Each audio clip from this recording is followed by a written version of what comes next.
Hello, everyone. I am Dawn Jackson, and I am joined today by Mary Bingham from Canberra, Australia. I just want to do a few introductions. I am a grief recovery specialist. I'm also the author of Journey to Peace and Healing and the book Journey to Self Discovery, which will be out next week. So I'm here today because addiction in families is near and dear to my heart. I have experienced a great deal of it in my own family at times and with friends. And it's a very difficult thing to navigate in life. And Mary here is joining me today because her son has struggled with addiction. And we both know that when someone we love is struggling with some type of addiction, that the best thing that we can do is self care for ourselves. Because until someone with addiction chooses to get help, um, we can't help them. They have to make that decision, and then we can be of assistance. So, Mary's going to talk a little bit about ways that we can take care of ourselves as someone we love is going through addiction. Thank you for joining me today, Mary. Thank you for having me. Thank you very much. Okay, well, my journey started a while ago. My son was 17 at the time, Mm, and he is now 30. He's gone through recovery and he's come out the other side whole. mm, And it's a that's miracle, great. really. Absolutely. But through the journey, it is the toughest thing I think it has been the hardest thing I've ever faced in my life and my husband. He went through it's just everything you have to go through in the addictions. The police here in Australia have no power to help you. It's not their Mm, fault. The government made rules that the child has the rights, even at the age of 14, which is really mm. crazy, I think, don't you? 14 Yeah, years old, how do you know that's life? devastating. Um, so when he was 17, yeah, and they told me that they couldn't help. So then we then rang mental health. I'm sure Mm, some of you this will resonate. Um, I assume it's a lot like Australia, but I rang mental health and they couldn't help me because they said he had to get on the phone and ask them to mhm. help them. I said, "You can't even send anyone out here to help him?" And they said, "No, sorry, we can't unless he asks us first."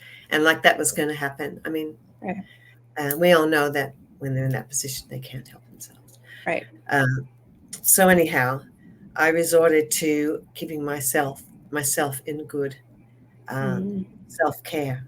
Had I not, I would have had a stroke. Doctors have said to me, "I don't know how you've lasted, how you and your husband haven't, killed over because the mhm. stress was so massive."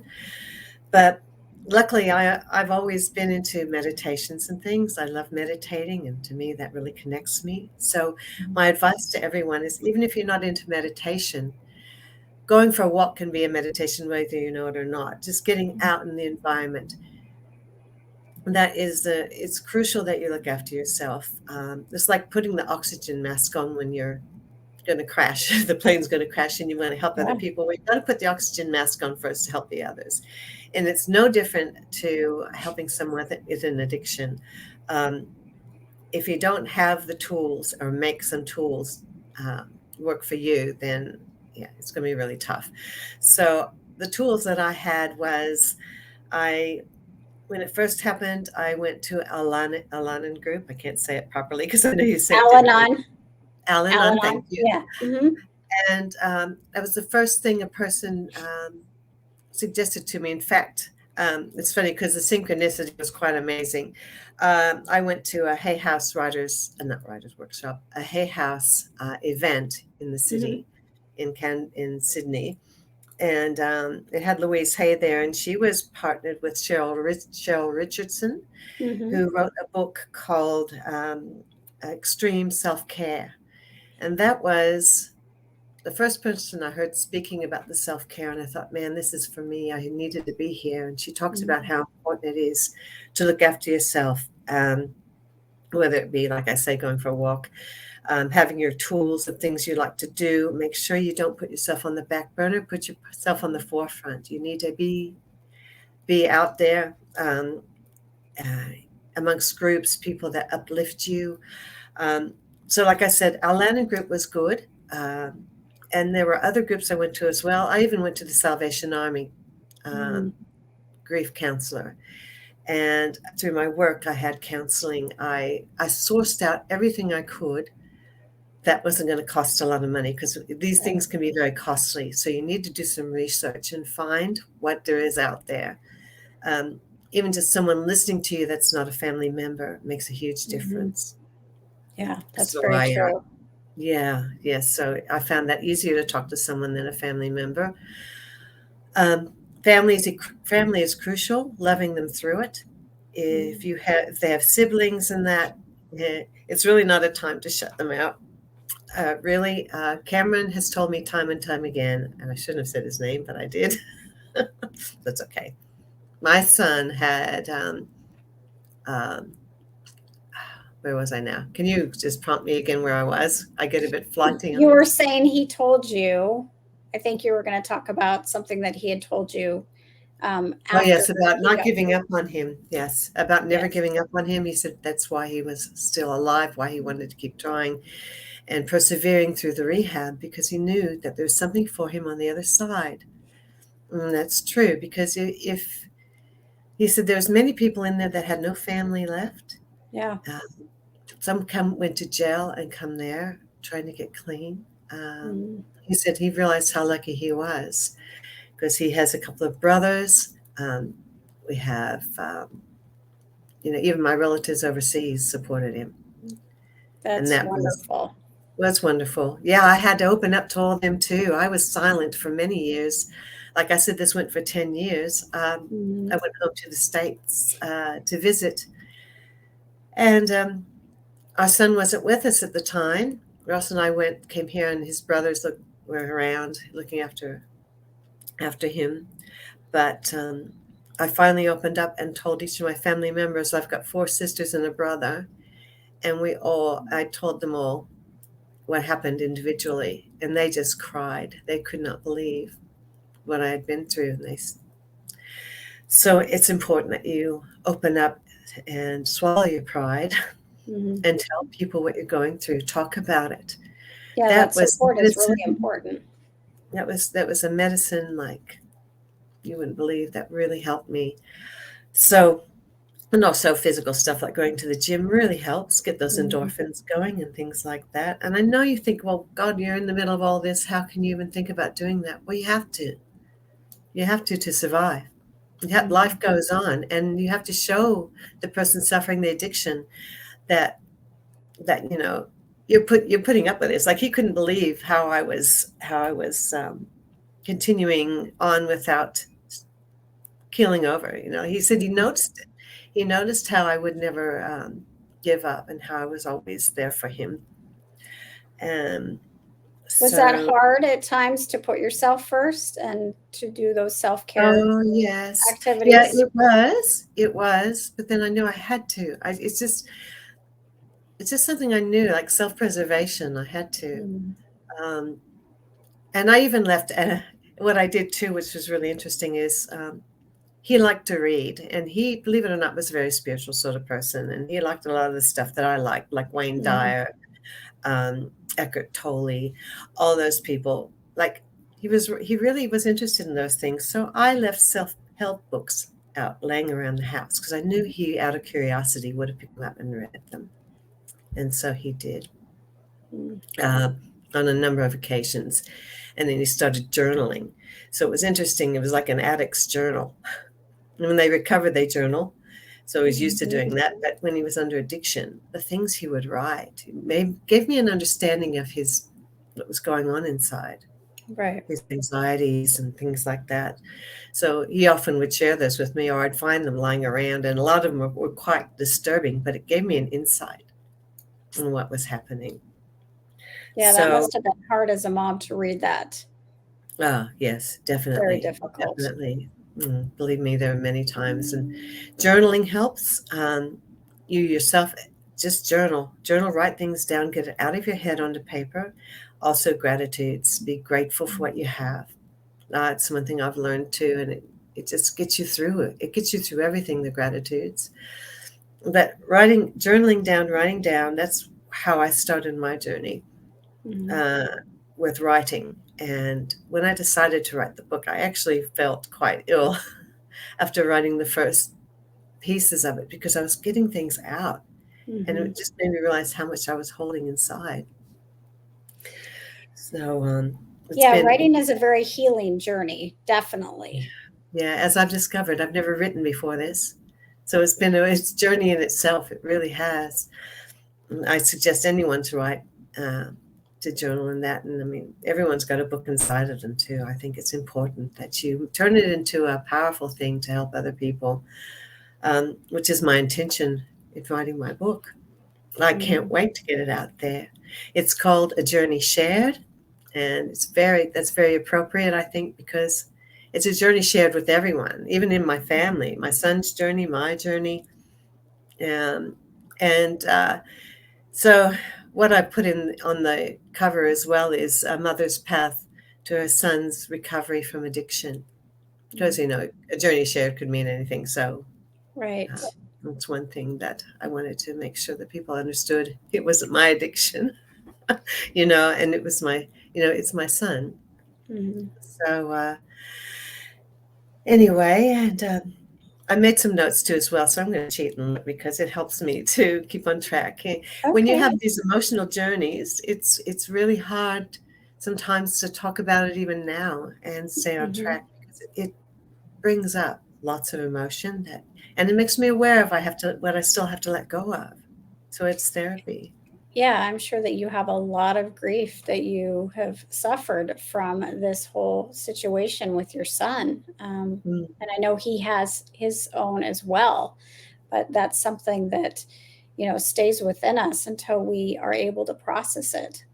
So absolutely, absolutely. So I hope to have that out like mid next year with a I bit of think you have a amazing book that's going to come out that's going to help a lot of people because I know that, addiction is for so many people, they don't want to talk about it when you have it in your family. yeah.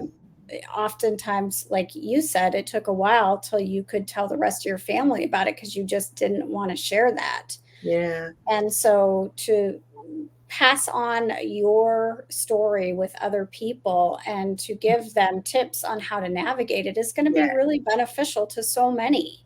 And there's a real stigma too with parents, because there are so many out there, and don't you let this get under your skin ever, that make judgment on the parent and say it comes Mhm. down to good parenting. That's a Right. load of bull, people. um, you can be like you can have a more loving family. Like Mhm. we've always had a lot of love in our family. It Mhm. wasn't anything to do with treating him any differently. It's just the way he was. He made Yeah. choices. He made decisions. He was a shy one. He was also Mhm. very vulnerable. And unfortunately, the wrong people hone in onto that and they've got him. Mhm. They nab them up. And to remember too that the person suffering the addiction is, when they say the terrible things they say, when they do what they do, that is the drug. It's not them. There's a beautiful Yeah. person inside. And that's Not a hard thing to remember. it is, but Having been that's through one it thing that kept me myself, going. yes, Yeah, it's that kept hard. me going because I knew the beautiful person he was inside. He's very charismatic, Mhm. just he was just amazing. And then how it changed him so much, and I knew that he was still in there. And occasionally you'd see him come out. But Mhm. he talks about his struggle. It's a struggle for them. It's absolute hell for them. Yeah. So Yeah, how's yeah. your relationship with him today, now that he's on the Wonderful, other side? Oh. wonderful, wonderful. Oh no, we've always been close. Mhm. Yeah, always been close. He's a beautiful soul, full of love, and he wants to help other people, which is wonderful. He wants to be part of the book. He wants to write in the book, so that's something you can look forward to. He's going to write the epilogue of the book, and he's looking very forward to it. Mhm. Yeah, so he's on a mission. He's on a mission now. His life's turned around, and he knows he can help other people. Yeah, and oftentimes what we've been through in our life we can use to help other people. And I truly believe there's a reason that everything happens in our lives, and oftentimes it is a gift, even though it doesn't feel like it at the time, Mm. that can actually be useful for others Mhm. in life and to help them move forward. And So, how true is that too? I mean, like you look back on your life and you think it was horrible. mhm. Actually, were lessons along the way, which Yes, I'm even grateful for this time with my son, because if I didn't go through that, as painful as it was, I wouldn't feel compelled to write this book right. and as compelled to help other people. I want to speak in front of people and audiences and that, and it is weird when you're not used to it. Even Mhm. this is strange to me. Um, but I it's just knowing that you're helping someone, and I hope that anyone out there struggling with this as well reaches out to someone and gets the help Mhm. they need, and find books that resonate with you, or tapes, anything. Just keep yourself above board. And I do know for a fact that mindfulness meditations are amazing. Yes. You can get apps on your phone, and there are free ones, there's ones you pay for, so you just got to look through and see which ones you Mhm. like. But that certainly, my husband and I both would lie in bed in the mornings listening to it's the Daily Calm is the one I listen to. So if anyone wants to write that down, the Daily Calm is very good. There's lots Okay. of different meditations. So that that was a survival tool for my husband and I, one of the many. So Well, yeah. I appreciate you sharing some of the different things that you use to get you through that time, because it's so important, the self-care things and the things that we do every day so that we can, go about the day, from a grounded, centered place. Because when Mm, our life around us feels like it's unraveling and falling apart, and those people that we love are struggling, it's really hard to stay grounded.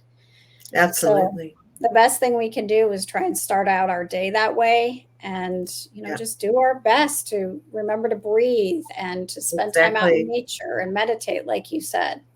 And don't forget about the unconditional love to them as well. Love them And to unconditionally. and to yourself, Yes, absolutely too. Don't forget because about yourself. I'm assuming it's easy to start beating yourself up about, your family member or your child having this addiction. Well, what could I have done differently? Oh, I did. In the beginning, I did. I thought, what did I do? Did I do something wrong? Did he not get enough attention? Because he was the most sensitive of the three, the Hmm. middle child. So, they talk about the middle child syndrome. Well, this was classic. Hmm. Yeah, classic sort of situation there. And he would basically do anything to make a friend when he was younger. He had a bit of a weight issue, so he wanted everyone to be his friend. Um, yeah, so, and that sort of continued on. So it's just his makeup, the way he was. And it was just meant to be that for some reason he was chosen for that journey. I believe that. We're born into the world for a reason. Well, I am so happy that he's made it to the other side, and that you still have him to love and to Thank share you. your journey with in life. And I'm looking forward to reading your book. Very Yes. much looking forward to it. I'm looking forward to getting it out there. It's taken me long enough. Uh, So you think we'll see it next year, maybe? yes, yes, definitely. That's the plan. That's the plan. I've got it all Great. written down. See? I'll have to show it. This is my little. It doesn't look like much, but there's a lot in there, and there's more to go. So I'm sure there is. yeah, yeah, yeah. So there Well, you go. thank you for talking with me today, and thank you for sharing some of your wisdom that you've learned throughout your son's addiction and recovery. Um, I hope that this helps a lot of people out there during the holidays, just hearing some supportive Yes, words and knowing that there is help out there. there is. There's a lot of things that are free. There's also things that you can pay for, counseling and things like that. But just know that you're not alone, and please reach out. And if you're struggling with a family member's addiction, You can reach out to me. I'm a grief recovery specialist, and I talk to people all the time that are going through these types of things. So just know that there is assistance, and we're both sending everyone out there who's watching this lots of love and support during this time of year and through your Definitely. journeys in life. So be well, friends, and we will talk to you soon. Bye bye. Thank you.